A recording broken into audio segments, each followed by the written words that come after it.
দমদমে মহিলা ব্যবসায়ীর সাথে শ্লীলতাহানি, মারধর, হুমকি, ঘটনাস্থলে বিধায়ক অরিজিৎ বক্সি। নারী নির্যাতনের বিরুদ্ধে কড়া বার্তা বিজেপি বিধায়কের। দমদম রোডে মহিলার সাথে অবৈধ আচরণ। দমদম রোডের উপর দীর্ঘদিন ধরে ব্যবসা করে আসছেন এক মহিলা ব্যবসায়ী। মূলত ফাস্টফুডের দোকান চালাতেন তিনি। গত কয়েকদিন ধরে অসুস্থ থাকায় দোকানে যাচ্ছিলেন না। এরপর রবিবার তিনি দোকানে গিয়ে দেখেন তার দোকানের অর্ধেক দখল হয়ে গিয়েছে।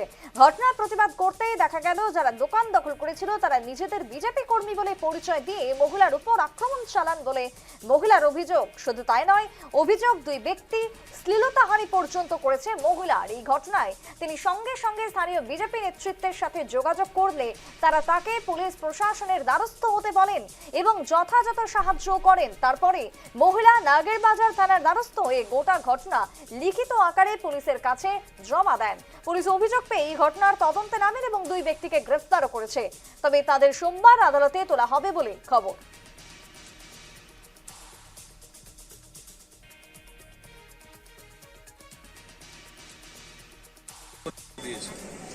ওর উপরে আজকে না, ওর উপরে ৩-৪ বার এটা নিয়ে হামলা করে দিয়েছে। একটা কিছু হোক বা না হোক, কিছু এখানে গ্যাং আছে, তারা ওকে পুরো এক হয়ে ওর নামে একটা কমপ্লেন করবে, তারপরে ওকে মারবে। এটা বহু দিন থেকে, ও যখন থেকে আমাদের সাথে যুক্ত হয়েছে বিজেপি, তখন থেকে ওর উপরে একটা ষড়যন্ত্র এরকম চলতেই থাকে। যারা ২ নম্বর করে তারা এক হয়ে ওকে আবার মারে।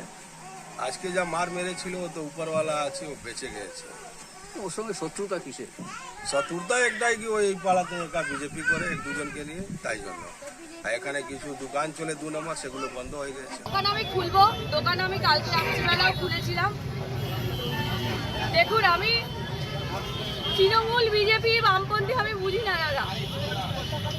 এই দোকানটা 2020 সালে লকডাউনের সময় আমার ভাই অন্য চাকরি বাকরি করতো, কোনো কাজকর্ম সেই সময় আমাদের ছিল না, আমরা এটা করেছি। কোনো নেতা মন্ত্রী কোনো কিছু ধরে আমরা করেছি। শুরুর দিকে একটা টাকা পয়সা নেওয়া হতো, ঠিক আছে, কিন্তু পরবর্তীকালে আমরা যখন করতে করতে, আমরা যেহেতু লোকাল, আর আমরা কাউকে টাকা পয়সা দিই না, আমরা করি। যারা হাউজির বিরিয়ানি, এই টাকাটা কে নিত দিদি ভাই? হ্যাঁ, কে নিত টাকাটা? টাকাটা নিত, অনেকেই নিত, অনেকেই। আমি সেটা সঠিক বলতে পারবো না। পলিটিক্যাল লোক কিনা তারা? পলিটিক্যাল লোক।